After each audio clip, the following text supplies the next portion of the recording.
Hello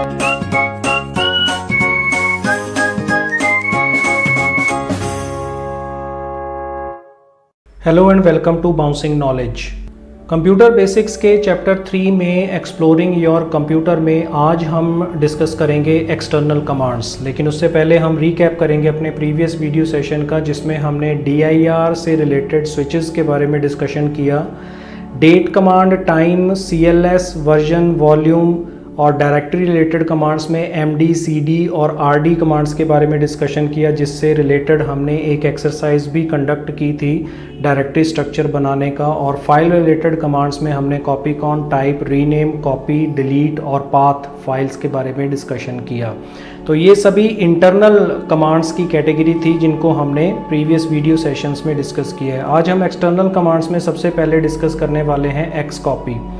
इस command का use हम उन सिचुएशंस में करते हैं जहां आपको किसी डायरेक्टरी में बनी हुई सभी फाइल्स को एक साथ किसी दूसरी डायरेक्टरी में ट्रांसफ़र करना होता है। तो उस सिचुएशन में हम xcopy कमांड का यूज़ करते हैं। और यहाँ पर कमांड के साथ हमसे ये पूछा जाता है कि आप डायरेक्टरी क्रिएट करना चाहते हैं या फाइल क्रिएट करने पर ओवरराइटिंग होती है, इस वजह से इसमें डायरेक्टरी क्रिएट करके और उसमें हम फाइल्स को ट्रांसफ़र कर सकते हैं। दूसरी कमांड आती है ट्री। ये हम ऑलरेडी डायरेक्टरी स्ट्रक्चर को डिस्कस करते समय इसका यूज़ कर चुके हैं, जो कि किसी दी गई डायरेक्टरी का डायरेक्टरी स्ट्रक्चर प्रिंट करती है। अगर आपको किसी डायरेक्टरी में बनी हुई सब डायरेक्टरीज़ का स्ट्रक्चर देखना है कि उसमें कौन कौन सी सब डायरेक्टरीज़ बनी हुई हैं और किस किस लेवल पे बनी हुई हैं, तो उस पर्पज़ के लिए हम ट्री कमांड का यूज़ कर सकते हैं। थर्ड कमांड आती है मूव। ये एक्चुअल में एक फाइल को किसी डायरेक्टरी से हटाकर किसी दूसरी डायरेक्टरी में शिफ्ट करने के लिए यूज़ होती है। या हम इसको ये कह सकते हैं कि आप फाइल की लोकेशन अगर चेंज करना चाहते हैं, उसे एक डायरेक्टरी से हटाकर किसी दूसरी डायरेक्टरी पर लेकर जाना चाहते हैं, तो उस पर्पज़ के लिए हम मूव कमांड का यूज़ कर सकते हैं। जिस तरह से हम ग्राफिकल इंटरफेस में एप्लीकेशंस यूज़ करते टाइम कट और पेस्ट का यूज़ करते हैं, तो कट का मतलब होता है कि वो पुरानी लोकेशन से हट जाती है और नई लोकेशन पर उसे शिफ्ट कर दिया जाता है। तो उस पर्पज़ के लिए हमें मूव कमांड MS-DOS में अवेलेबल करवाई गई है। इसमें हमें पाथ की ज़रूरत पड़ती है। जब हम प्रैक्टिकली इसको डिस्कस करेंगे तो उसके बाद बात करेंगे इससे रिलेटेड। मोर कमांड में आता है कि अगर आपका कंटेंट एक स्क्रीन से ज़्यादा होता है। हम इंटरनल कमांड्स की कैटेगरी में टाइप कमांड पढ़ चुके हैं, जिसमें किसी फाइल के कंटेंट को रीड करने के लिए हम उस कमांड का यूज़ करते हैं। तो मोर कमांड को अगर हम कंटेंट पेज वाइज देखना चाहते हैं किसी फाइल का और वो एक पेज पे फिट नहीं हो रहा है, उससे ज़्यादा कंटेंट है, तो उसके लिए हम क्या कर सकते हैं, मोर कमांड का यूज़ कर सकते हैं उसको पेज वाइज देखने के लिए। और फिर उसके बाद नेक्स्ट कमांड आती है FC, जो फाइल कंपेयरिंग के लिए यूज़ होती है। अगर किसी फाइल में डेटा जो है आप किसी दूसरी फाइल के साथ कंपेयर करना चाहते हैं, तो उसके लिए हम इसका यूज़ कर सकते हैं।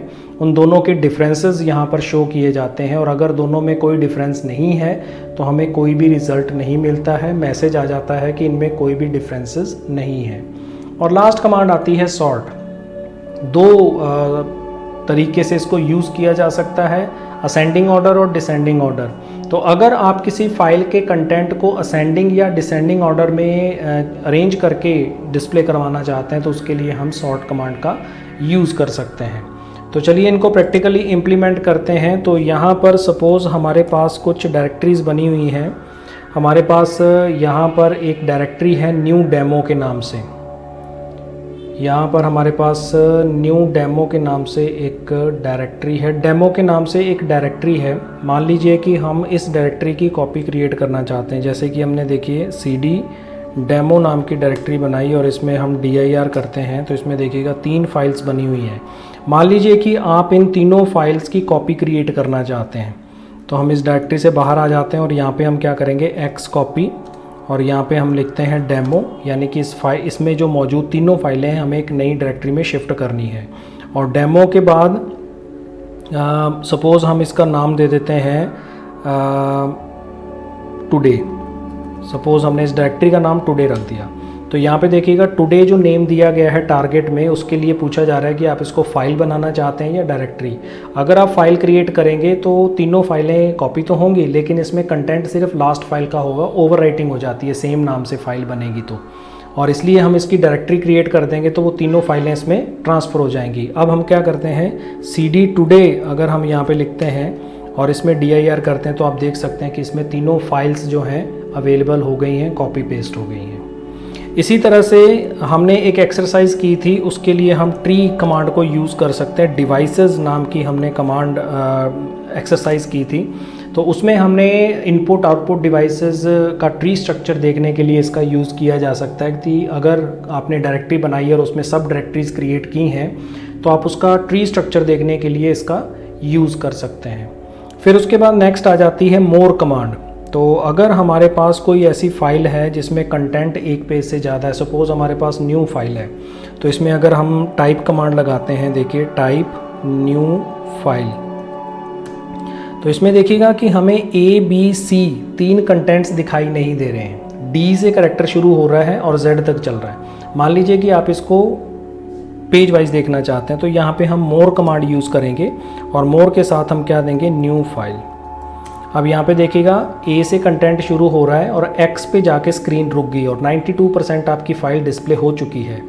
आप एंटर प्रेस करेंगे, 4% और जुड़ गए, 96% हो गया और एंटर प्रेस करते ही बाकी बचे हुए कंटेंट भी डिस्प्ले हो गए। तो इस तरह से अगर आपके पास कंटेंट एक पेज से ज़्यादा होता है तो आप मोर कमांड की हेल्प से उसे देख सकते हैं।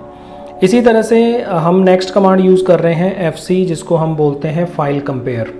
तो इसमें अगर आप दो फाइल्स को कंपेयर करना चाहते हैं, जैसे अभी जो मैंने फ़ाइल बनाई, न्यू फाइल बनाई, और उसके साथ मुझे सपोज़ फाइल 2 को कंपेयर करना है, ऑलरेडी बनी हुई फाइल्स हैं, तो इसमें देखिएगा दोनों में डिफरेंसेस हमारे पास फाइल 2 इसमें नहीं है, तो हम इसमें फाइल 1 कर देते हैं।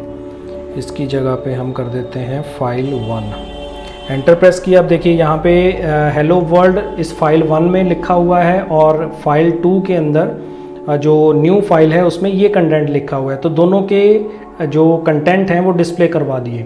अगर मान लीजिए दोनों फाइलें एक जैसी होती हैं तो यहाँ पे हम dir करके देखते हैं कि दो फाइलें ऐसी कौन सी हैं जिनमें सेम कंटेंट हैं, तो वो है txt फाइल और न्यू फाइल। तो इनको अगर अपने कंपेयर करते हैं txt फाइल और न्यू फाइल, तो इसमें देखिएगा यहाँ पे मैसेज क्या आया, नो डिफरेंसेस एनकाउंटर्ड। तो क्योंकि दोनों फाइलों में सेम कंटेंट है, दोनों का साइज़ एक जैसा है, दोनों में सेम ही कंटेंट है, तो इस वजह से इसमें कोई डिफरेंसेस नहीं है। इसके बाद नेक्स्ट आती है सॉर्ट कमांड। सॉर्ट कमांड के अंदर हम नेम्स नाम की एक फ़ाइल यूज़ कर रहे हैं, सॉर्ट, और यहाँ पे हमने दिया नेम्स। तो यहाँ पे देखिएगा हमारे पास जो कंटेंट आया है अल्फ़ाबेटिकल ऑर्डर में डिस्प्ले हो रहा है।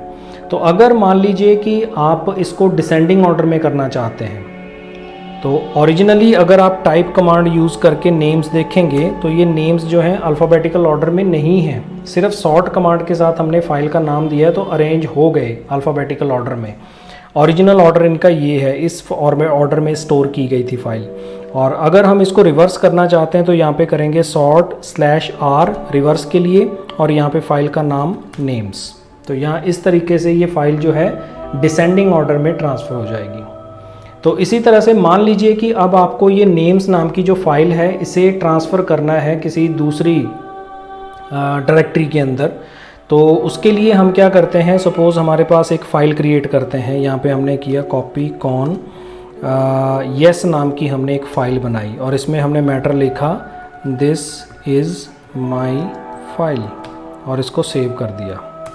तो ये हमारी इस लोकेशन पे है। हम इसको मूव करना चाहते हैं तो मूव किया, किस फाइल को करना है, येस को मूव करना है। और कहाँ पे मूव करना है, यहाँ पे हमें इसका पाथ स्पेसिफाई करना पड़ेगा। तो C कॉलन और यहाँ पे है यूज़र्स में डायरेक्टरी का नाम और यहाँ पे जिस डायरेक्टरी में आप इसको ट्रांसफ़र करना चाहते हैं, तो सपोज़ मुझे डेमो डायरेक्टरी के अंदर इसे लेकर जाना है। तो जैसे ही हम एंटर प्रेस करते हैं देखिए 1 फाइल मूव्ड का ऑप्शन आया और अब हम यहाँ पे CD डेमो अगर यूज़ करते हैं और इसमें dir करते हैं तो यहाँ पे आप देख सकते हैं कि येस नाम की फ़ाइल जो है यहाँ पर ट्रांसफ़र हो चुकी है। तो इस तरह से हम अपने जो एक्सटर्नल कमांड्स हैं जो आज हमने इसमें डिस्कस की हैं, ये एक्सटर्नल कमांड्स थी जिनको हम MS-DOS के अंदर यूज़ कर सकते हैं। आई होप कि आपको ये सभी कमांड्स अच्छी तरह से क्लियर हो गई होंगी। तो इस वीडियो में फ़िलहाल इतना ही। Thanks for watching, keep on learning with us, stay tuned for upcoming videos and always stay blessed.